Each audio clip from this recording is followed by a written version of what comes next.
Hello everybody, it's George from Ireland. So here I am in London in the Primrose Hill area.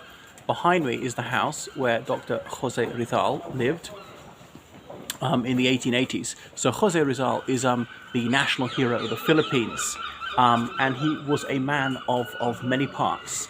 He was a real polymath, he was polylingual, he achieved a remarkable amount in his short life of 35 years. So he was born in the Philippines, which was then a Spanish colony, and he was of Tagalog, Spanish and Chinese descent. So he noticed there was a racial hierarchy, well, almost a pigmentocracy, and he was fairly high up in that. And those who were indigenous Filipinos seemed to be bottom of the pile, very rarely gained preferment. Those who were peninsulares, as in born in Spain and who had moved out, were top of the tree. Below them, those who were of solely Spanish blood but were born in the Philippines, and they couldn't aspire to the highest offices. They were not quite trusted by the Spanish authorities. Because they remember their experience in Latin America, where from Mexico to Argentina they lost all their mainland colonies. By the 1890s, only retaining Puerto Rico and Cuba. Anyway, so he was very quick at his books. He went to a school run by the Catholic Church, as virtually all schools in the Philippines were. A high majority of Filipinos converted to Christianity, of the Catholic denomination. Indeed, the very word of the Philippines, it comes from the fact that King Philip was the king of Spain when the Spanish subjugated the archipelago. There's a minority, particularly the island of Mindanao in the southern Philippines, which is Muslim. Anyway, he studied medicine, he qualified as a doctor, he came to Europe for further studies. He was not just in Spain, he also studied in Brussels, so he mastered the French language to study there, became an ophthalmologist, that's an eye doctor, if you don't know what that is, and he came here to London, so he spoke at least 4 languages to the highest possible level. Obviously he knew Latin as well, but really as a written language.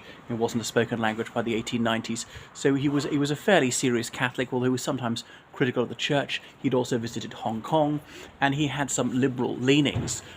So he began to think about political questions because Spain had a very limited form of parliamentary government. It was almost an absolute monarchy. But even Spanish liberals seldom wanted to extend these reforms to the colonies, and he didn't see why not. He saw that there was misgovernment in the Philippines, and he thought that indigenous Filipinos were heavily discriminated against. Things could be much, much better. Even he didn't seek actual independence. He simply wanted things to improve. But he was in Spain when he was writing, calling for various reforms in his native land. And he was corresponding with other Filipino intellectuals about the progress they would like to see in the Philippines. Anyway, he was arrested by the Spanish authorities and he was shipped back to the Philippines, which took weeks. And he was completely non-violent. Nobody said he'd ever used any force against anyone. He was also an accomplished poet. He composed all his verses in Spanish. Of his ancestral languages, I don't think he spoke any Mandarin or any dialect of Chinese whatsoever. English, French, Spanish, Tagalog, and some Latin, which is not bad for someone who was not primarily a linguist. So he was a small-scale philologist in his own way. But anyway, he was put on trial in Manila, the Philippines, for sedition. He claimed he was no seditionist. He simply wanted some reasonable and rather limited reforms. Nonetheless, he was found guilty of sedition, and he was sentenced to death by firing squad. He wrote a very poignant poem, Mi Ultimo Adios, about his beloved land, saying farewell to that, and he was duly executed by firing squad in Manila.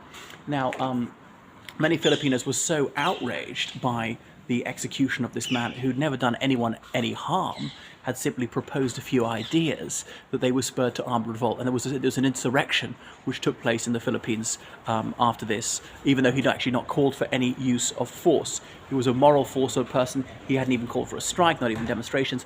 He was simply discussing ideas. He was simply courteously suggesting changes he would like to see the Spanish colonial authorities effectuate in his native land. Anyway, that rebellion later led to American intervention, the Spanish-American War. That's partly because of the destruction of the United States ship Maine, when the USS Maine blew up in Havana Harbor, Cuba. A bit later on, was it an accident? Was it foul play? Did the Spanish deliberately blow it up? I mean, the United States Navy couldn't come to a firm conclusion on that. Nevertheless, that didn't stop the United States Congress declaring war on the Spanish Empire.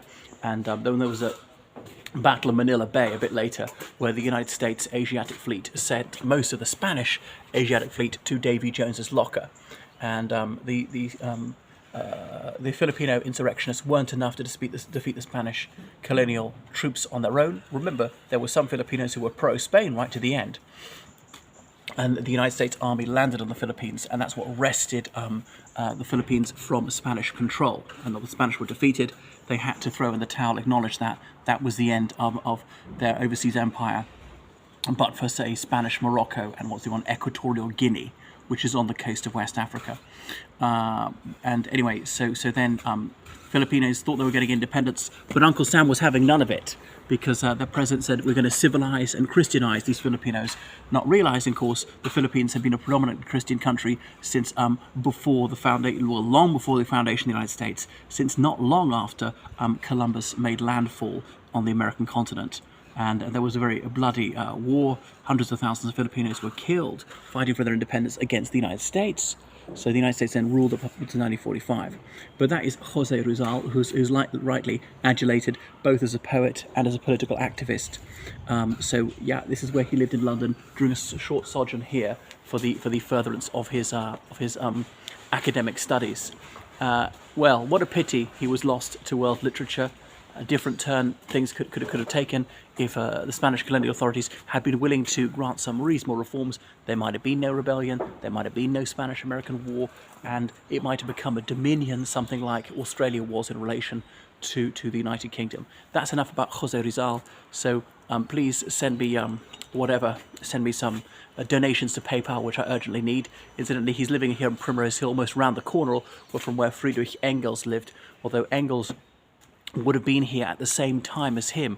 I wonder if they ever met. Did they bump into each other on the streets? Now, William Butler Yeats lived not very far away, just a couple of streets away, but I'm not sure if his time quite overlapped with when Dr. Jose Rizal was here. So you can read a fabulous analysis of Mi Ultima Adios in the original Spanish with English translation in Imagined Communities by the late Irish-American intellectual Dr. Benedict Anderson, Imagined Communities, which is his really epoch-making book on the emergence of national identities and how he thinks that they're really a fallacy, which he published to widespread academic acclaim about 1982. Imagined Communities by Benedict Anderson, who travelled extensively in the Philippines, who achieved mastery of Tagalog, and actually couldn't read Spanish when he first became fascinated by Jose Rizal. So there are a number of other Filipino national heroes, and his grave is a place of pilgrimage for many Filipinos. So not a contentious figure, where some of the others are later on, who are exalted to that status.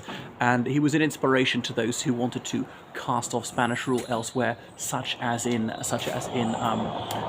Cuba. That's enough from me. Toodaloo.